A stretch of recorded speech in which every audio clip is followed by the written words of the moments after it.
Welcome to Razep Africa, the heartbeat of the continent in one show. Here, we celebrate Africa not as a headline, but as a home full of ideas, courage, flavor, and future. This is where we talk about everything Africa. The politics that shape our nations, the innovations that shift our economies, the culture that colors our lives, the challenges we face with honesty, and the victories we are building one story at a time. On this show, no topic is swept aside. We are unfiltered and we are intentional. We bring you experts from across the continent and the world. Voices that know, voices that live the African experience, voices that are shaping the next chapter of our story. Let your spirit rise. We don't just tell Africa's story, we own it. Join Joy Asonye on Razep Africa, Monday to Friday at 11 a.m. to 12 noon on Global Television.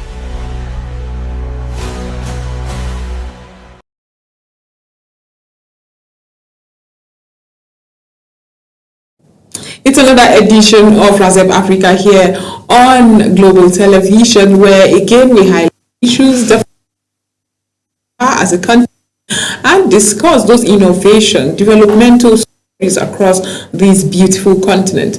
Today, as usual, here on Razep Africa, we are going to be discussing what will cause resilience in the business landscape in Africa. Before we get into that interview and discussion, let me quickly introduce my co-presenter.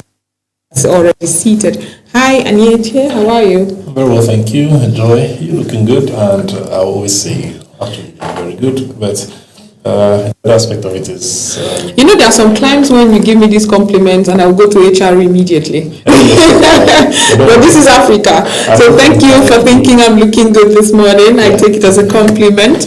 But first of all, we go to the African news update this morning to give you all that's happening across the continent. We begin in Africa, where Uganda's parliament has passed the controversial new sovereignty law that is already drawing strong reactions. The Protection of Sovereignty Bill. It was approved after a heated debate with lawmakers, introducing last-minute amendment to soften some provisions, including exemption for certain institutions and removing a clause targeting Ugandans abroad.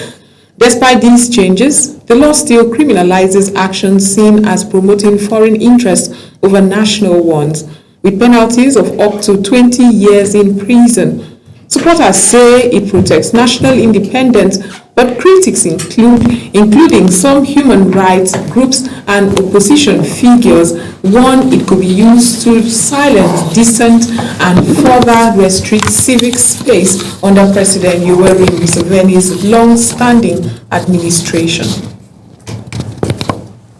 Still in Uganda, but shifting focus now to growing humanitarian concerns, authorities are under pressure over conditions of detained foreign nationals. Concern is mounting over 62 Nigerians held in custody as reports emerged of a suspected illness spreading within their facility in Adjumani district. At least 20 detainees are said to be showing symptoms linked to poor conditions, while a 5-month-old infant has been hospitalized twice. The group, identified as missionaries, insists they follow the process before entering the country, raising fresh questions about detention conditions and diplomatic handling of such cases. Now we move to the Central Africa, where a disturbing report has shed new light on the scale of violence in the Democratic Republic of Congo. Amnesty International has accused the Allied Democratic Forces of committing widespread war crimes, including killings, abduction, sexual violence, and the recruitment of child soldiers. The group, which operates in Eastern Democratic Republic of Congo, is said to have intensified attacks on civilians, exploiting ongoing instability in the region.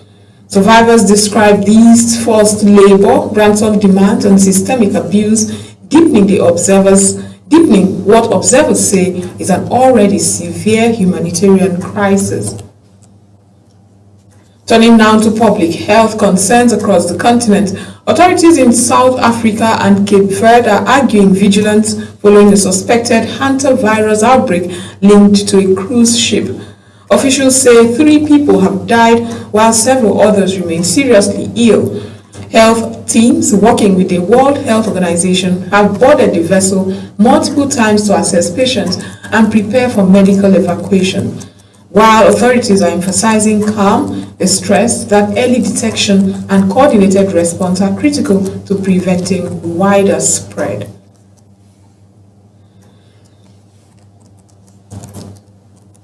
In Southern Africa, economic pressures are intensifying as Malawi faces a worsening fuel crisis.